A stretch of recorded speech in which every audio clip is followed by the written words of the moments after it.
Hi, this is Tresta with the Call to Learn conference, and we've got Addy, Eisenach here with us. Thank you for coming. Yes, I'm happy to be here. Yeah. So we want to ask you a few questions about how it is to be a homeschooler. But first, I want to start with, why are you homeschooling? What got you into homeschooling? Well, when I was in first grade, I had a really hard time going to school. It just didn't really fit. I was always so sad and stressed, and I've always been one of those people that love creating things. And so when I went to this place that was so do this, do that, it just threw me off a cliff. I didn't know what to do. But my mom had some homeschool friends, but she said that she would never homeschool, ever. Mm-hmm. But then she Did you already know about homeschooling at that time? No, I didn't. So you had no idea. This is just what you're supposed to do, this is is go to what school. I was supposed to do, just go to school. But you hated it. Yeah. I Okay. couldn't stand it. I had some good friends, but I just emotionally couldn't do it. Mm. And so my mom started looking around, asking some people, but she said she would never want to homeschool. Yeah. And then she met some great homeschool ladies, and she was just so inspired by them, and then she just prayed, and she got an answer to take me out of school. Wow. So it was a big jump for your mom, too, then.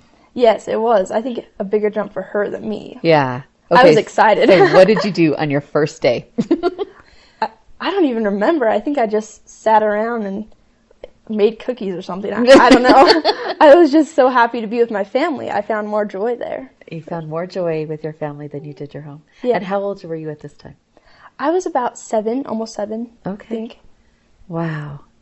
To me, I'm sitting here in admiration going, a 7-year-old could think that her family was, more than important than us. Yeah. It's just beyond years, right? Mm-hmm. Well, I guess as a young age they do, but it would be harder later. Yeah. All right. So you came home, and your mother's freaking out, probably. Yes, she was. Right. Is there any instances that you could give us of mom not knowing how to teach you or what to do? Yeah. Well, at first she was kind of like, what do I do? I don't know how I'm supposed to teach you, because she didn't really feel qualified to teach us. And then once she took me out of school, she homeschooled the rest of my brothers and sisters. So after that, she knew I'm homeschooling all my kids. And she probably could have put my younger brother Preston in school, because he's one of those kids that likes that kind of stuff. He doesn't really get stressed out by other people or anything, so he probably would have done fine in school. But since I was the first child and then that happened to me, it was all kind of planned out. The Lord planned that out. So you think Heavenly Father had something to do with that, huh? Yeah, for sure. Yeah, to help your mom along and help change your dynamic of your whole family. Yeah. Wow. For sure. Yeah, you're a big catalyst there. Yeah. All right, so you're going along and you're liking homeschooling. Yes. So tell us about why you like homeschooling. What has affected you since you've been doing that? Well, I just love it so much because you get to experience real life, kind of. Most kids in school, they think that they are prepared to go out into the world, but then they graduate college and they don't know how to do anything. They don't know how to wash their clothes or do the things that they really need to do in real life. Or, one of the most important lessons I've learned by being homeschooled is to work hard. The most important thing. So when I get a job one day working for someone else, I'm going to work really hard.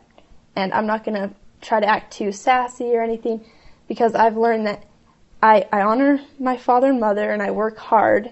And I've created this camping cookbook I created with my mom, and then I sold them and I earned the money to buy my horse, Sunny. So, yeah, I'm always dreaming of big ideas. How did like you get this. into horses? Oh, I have loved horses my whole life. I was about 2 when I turned 2. My grandpa, he gave me a stick horse. And most 2-year-olds want baby dolls or things like that. But I didn't even want anything to do with the baby dolls. I just played the whole time with my stick horse. Wow. And that's when it was really born. That's really cool. That's interesting. I feel that I have a real connection with horses, that I just will always have to have them my whole life, because if I don't, I don't know what I'm going to do without them. But so were your parents into horses? No, they never were. I had a great grandpa who loved horses and he trained horses. So they say that that's where I get my horse love from. But they were both city kids. They didn't really have anything to do with farming, except my dad. His dad's kind of a farmer. So when you say, Mom and Dad, I want a horse, what did they say? Well, we can't have a horse. We don't know anything about it. So that's what really drove me to work harder. And then when I was about 8, I did horse lessons from an English writer. Her name was Paige. And she was the best horse trainer I've ever had. Oh, neat. She had this huge stable, and that really connected me with horses so much. And the way she taught us how to ride and everything just really brought us all out. Like, all the kids who did horse lessons with her, they just loved it so much more after she taught us. Oh, neat. Isn't it great to have great teachers like that? Yes. Wow. So your parents definitely supported you in that area where they saw your love for it, and so they're going to help you find people that could help you then. Yes. That's great. That's a great quality. There was a lot of people in my path that just came along. Like, so, I don't know, so perfectly. Like, it just worked out. So I think when you put your education in the hand of God, then that's what happens, right? Yes, it does for sure. Yeah. All right, so you made this cookbook. No, you wanted a horse first, right? You longed for a horse, and you're like, okay, how do I get money for a horse? Yeah, how do I get a horse? Yeah. And I was actually in the shower, and this idea came to me. No way. Yeah, I thought, that's cool. Maybe I could make a cookbook and sell it, and then raise enough money to get a horse. Wow. Because my parents said, like, they weren't those kind of parents that would say, oh, we'll just buy you a horse. Right. So I really had to learn to work for it, and then it kind of tested me because I think that really helped. If they would have given me a horse, I wouldn't have appreciated it as much. So it's really helped me to... And look at the other skills that you learned in the meantime. Yeah. Yeah. So... Yeah. So your mother helped you with the design. Yes. And with the marketing too, or how did you market it? I kind of just went around to people, neighbors, and then I just sold it to my family, and my mom posted some things on Facebook, some posts, and they really got out there. And so, wow. And I came up with all of the recipes pretty much. I just looked online, like creative camping recipes, because we all know like s'mores, campfire dinners and things, but things that were a little bit different. So. Okay, so did you try them all first? Yes, I did. That would be important. All really good. Okay. So don't worry. Yeah, I would be. So do you like camping too? Yeah, I love camping. Okay. So I enjoy it. So did you say, let's do camping recipes when you had this idea? Yeah, okay. For some reason I thought, a lot of people like camping. Yeah, they do. I mean, there's some that don't. They don't want to get out and have that adventure, but I love camping. Awesome. All right, so you sold enough, and did you have enough for the horse with just this, or did you have to go other places? No, I did have enough for this. I sold actually, I think it was close to like $900 or something around there. Wow, cool. And then I just saved like my own money and things like that. So, yeah. And then you were able to buy it. So how did you pick it out? Well, the funny story is, Sonny was one of our friend's horse. His name was Sam, and there was this horse that I was with and I was taking care of. He wasn't my horse, he was our friend's horse, and Sam is a rancher and he has a lot of horses. And he said to me, okay, that horse that I was taking care of passed away, and so he said, well, at this time I had all my money for to buy a horse kind of. And he said, I will just give you a horse. This is what he told me. Whoa. And he said, I have so many horses and I never do anything with them because I usually just use my four-wheelers and stuff to herd my cows. And so they just sit around. And so he said, I will give you Sonny. Like, obviously you have to buy everything for him, pay for him. And so he basically just gave it to me. Wow. And then with this money more, I bought everything I needed for him. Like, I bought him a water trough, a blanket, and a lot of different things that I used all that money up for on him. Yeah. So it all went to him. But that's how the story interesting. went. Maybe you didn't even know that you were thinking, I just need the horse. Yeah. I don't need all the equipment that goes with a horse. That But all worked Heavenly out too, Father gave it right to you. That's just beautiful. So. Wow. That's cool. All right. So tell us how horses have affected your homeschooling. Horses, I feel they're very, I don't know how to explain it, but they teach you life lessons. Like, whenever I'm with a horse, you have to learn how to work with them. Like, sometimes most of the time they don't, like, want anything. Well, sometimes you run across a horse that they don't know what to do, or, like, they throw a big fit when you try to, like, saddle them up or ride them. And Sonny's kind of like that. He's not the easiest horse to ride, and he kind of has a little bit of an attitude. So he's taught me really important things, like how to handle horses like this and how to control my emotions, because at first I would get, what are you doing? I'm so done with you. Oh, interesting. And I'd get mad at him and everything. But then I started researching it more, and they say that with horses, you can't really get mad at them. You have to just, like, show them, hey, I'm the boss, but you need to listen to me, and I'm going to respect you, and then you're going to respect me. So that was one of the really important things I've learned. And horses have taught me so much with my education. Sounds like it. Like, Sonny's hoofs have to be trimmed every 6 weeks, and we have a guy in our ward that does it, and he shows me how to trim them. So he's teaching you. Yeah. Neat. So I'm just learning all of this stuff about horses that the Lord has just blessed me with. Yeah. In that way. And yet it's affected your life and blessing your life too at the same time. Yes, it is. I love it. I love it. That's great. So what is your take on homeschooling now that you've been in it for, 10 years now? Yeah. Okay. I love it so much. I truly feel that it's something that the youth in this last dispensation need to be doing. Like, truly. We're living in this time, and the Lord is prepared, Jesus is prepared to come back to the earth. And us as youth need to be prepared to, like, meet him and see him and know what our mission is in this life, because we have so much in this life we need to do. Yeah. And homeschooling helps with that so much. Like, in public school, you don't really see the idea of life.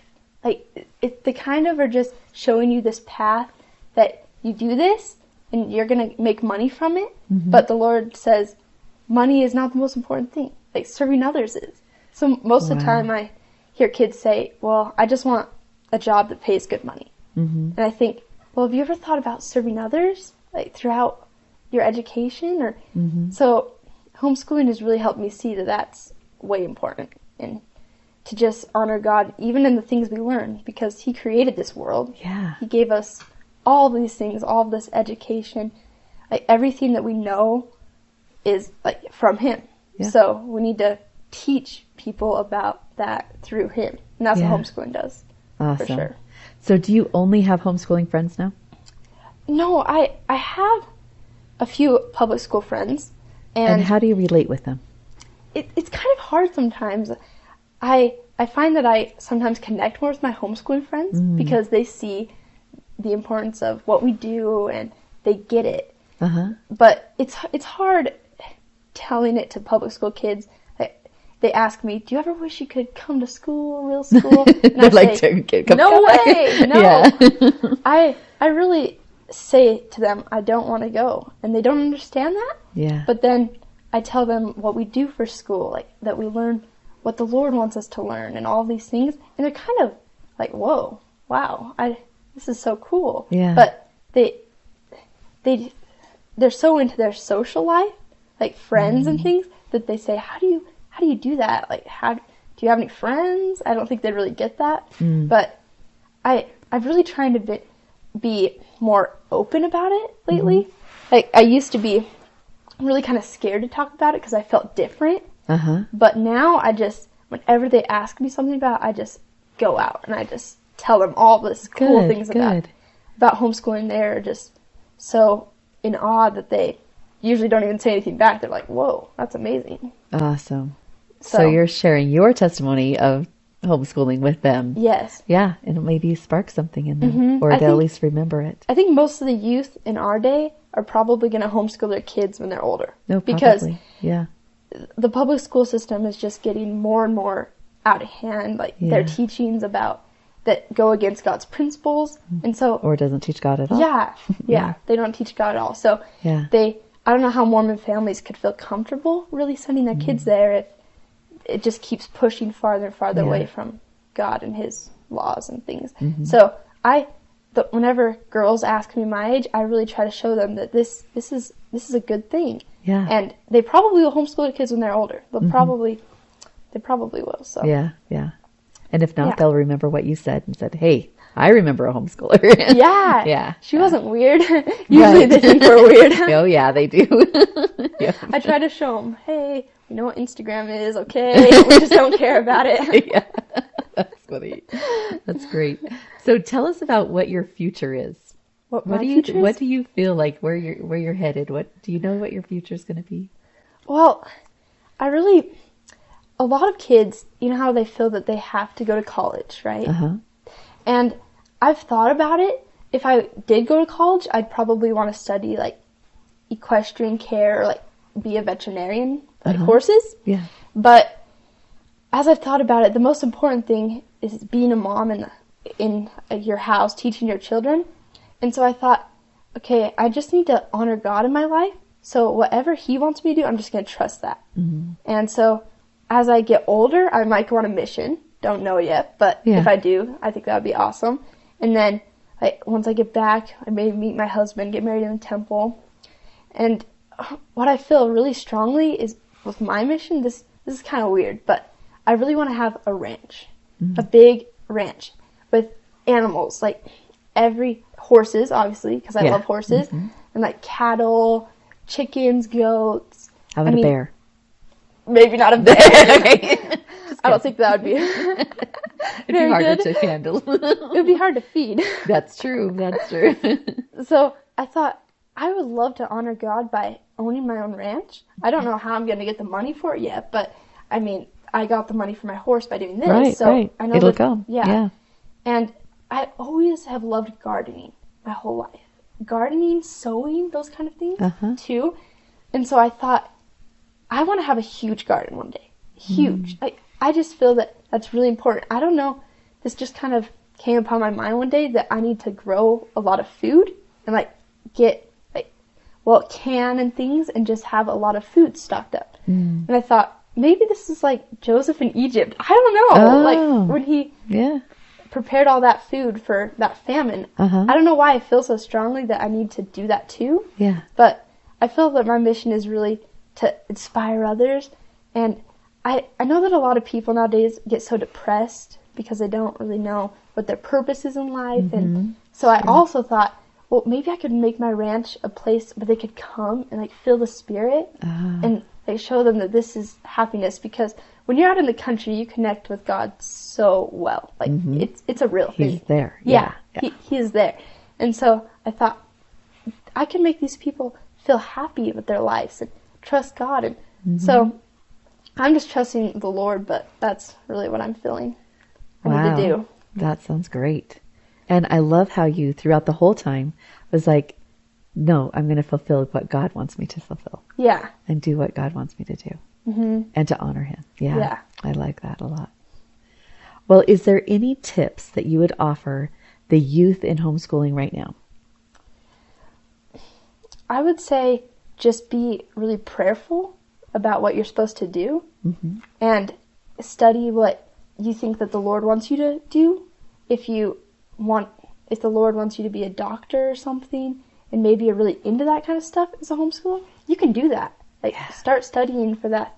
Just ask him what he wants you to do, and then you'll just keep pondering on it and then keep learning with the Lord involved throughout it.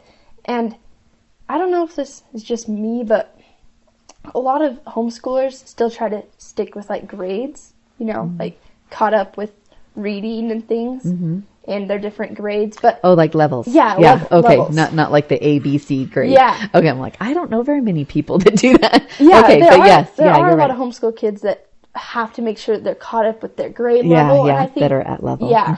Yeah. And I think that's basically just comes from the parents. They really want their kids to stick it out and stay in that grade level so they can go to college and things. Yeah. A few of my friends, one of my really good homeschool friends, her name's Lizzie.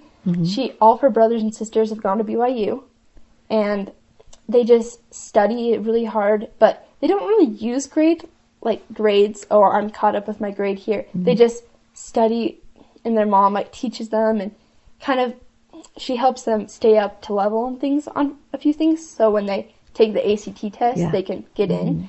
But they've all learned to like really that they have to work towards it to get into college, and then they go to BYU. So homeschool kids, it's not impossible to go to colleges. Like really, not at all. Not at all. Yeah. It's not hard for them. And so if that's what your mission is, you can do that as a homeschooler. So what was your tip? My tip, probably just trust the Lord. Trust the Lord. All of your learning. Okay. And so, yeah. I like that a lot.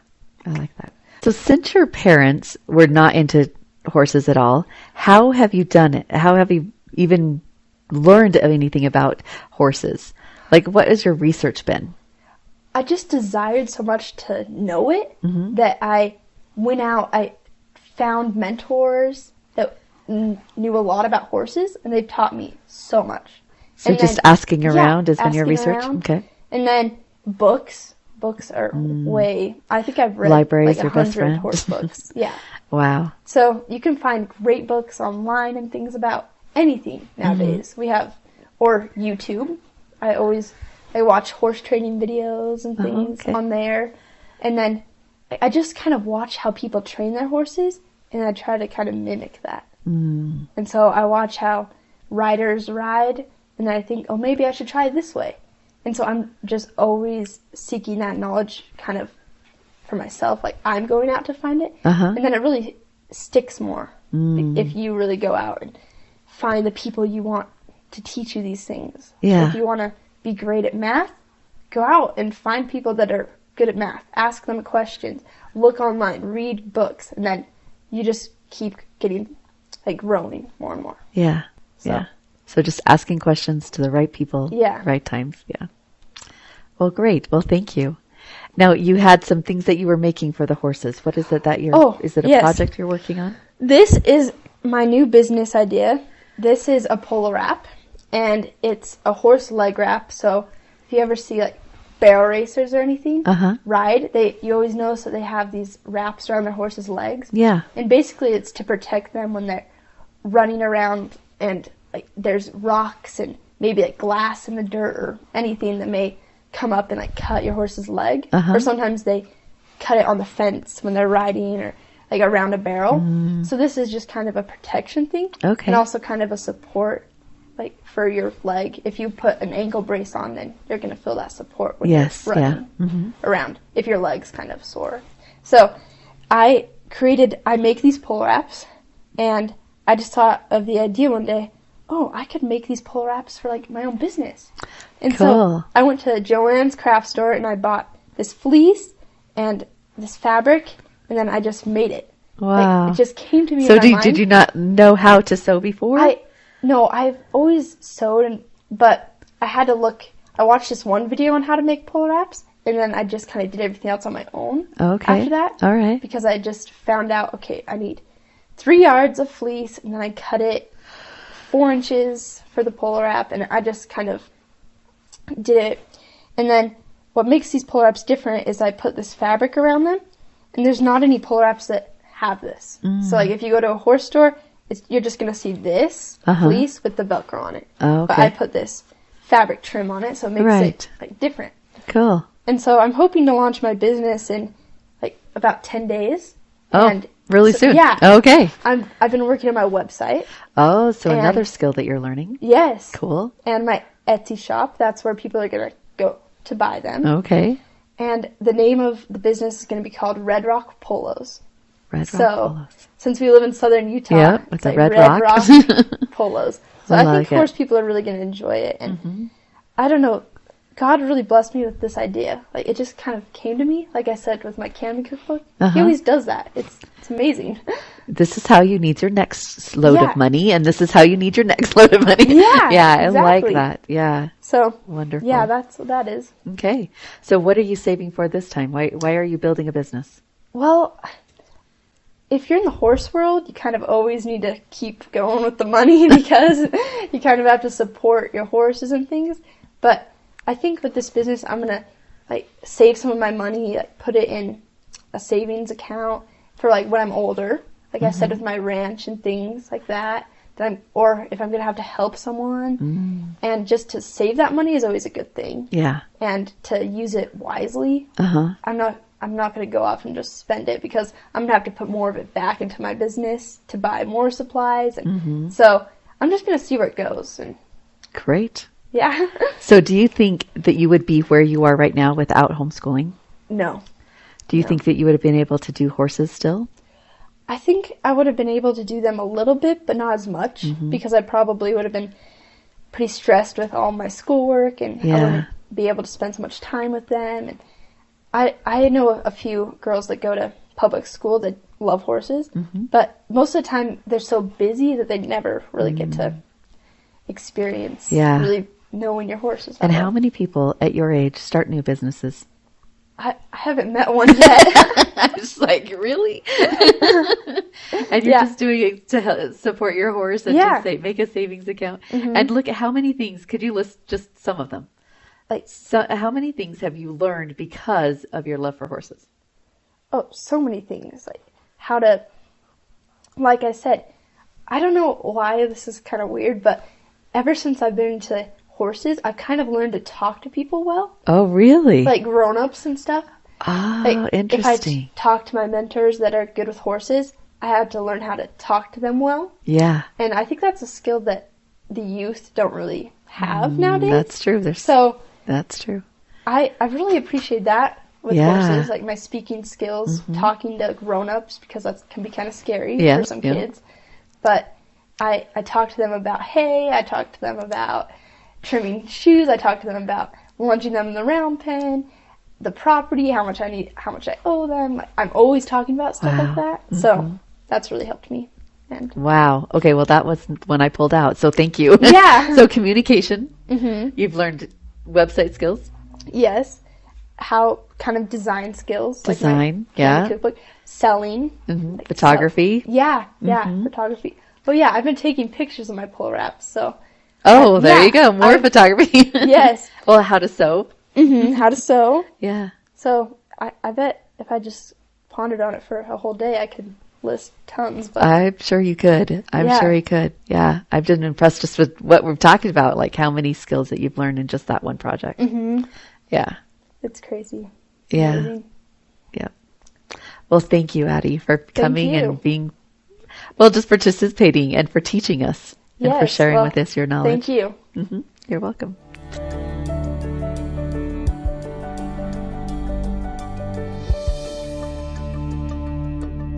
Hi.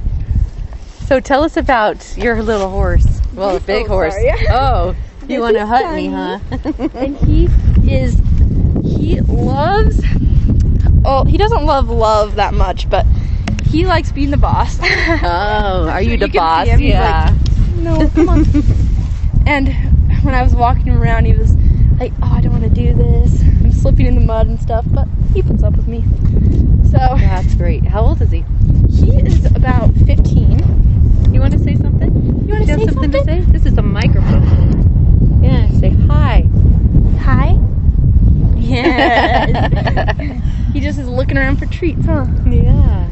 Yep. Hey. Oh, you're going to treat. Oh, yeah, I probably have something on my. Yeah, see, he loves seeing new people. He gets really excited. Yeah. So. What do you do every day for him? What do you have to do to take care of him? I come and I break his water troughs since it's winter. I could have a water trough heater, but didn't figure that out too early in the season. So do you have to break the ice every morning or something? Yeah. Oh, okay. And then I feed him twice a day. And then after I feed him, usually in the morning I go back home and get the stuff done I need to get done. And then I'll come back later and like put him in his halter, walk him around and stuff.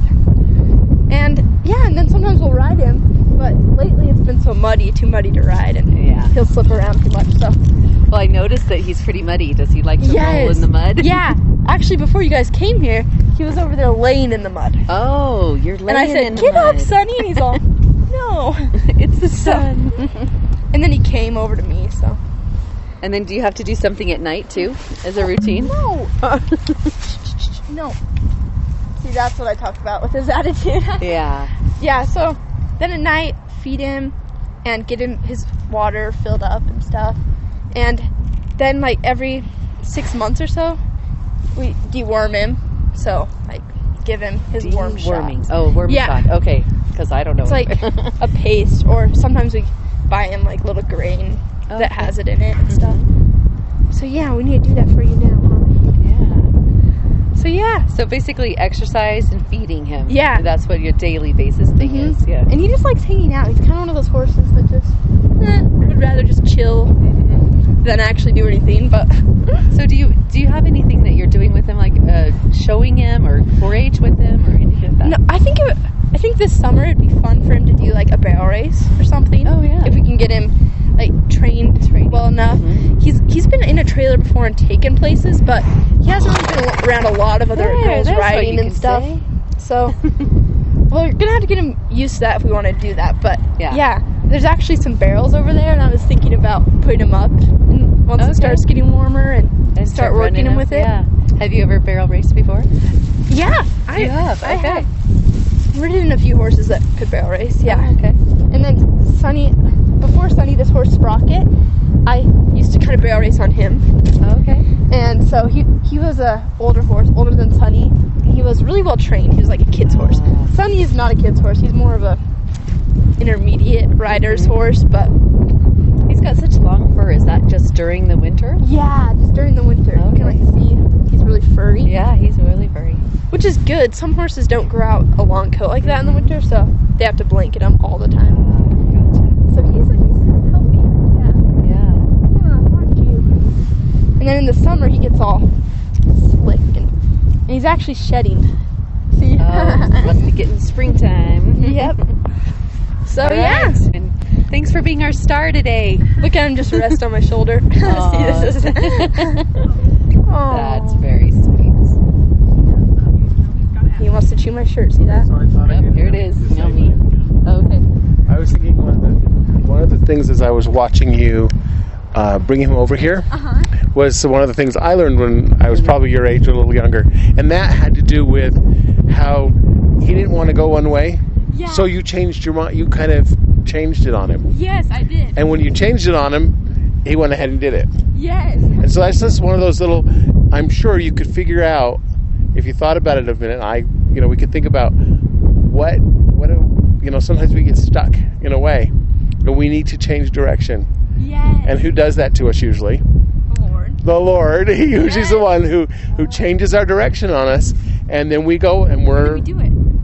we do it. Yeah, So Sonny is that way a lot. Like if he doesn't want something, I switch it up a little bit, and then Yeah. he does it. So anyway, that's what I thought was kind of a cool lesson that you could just, and all it was she just bringing him over here to meet us. So that's pretty cool.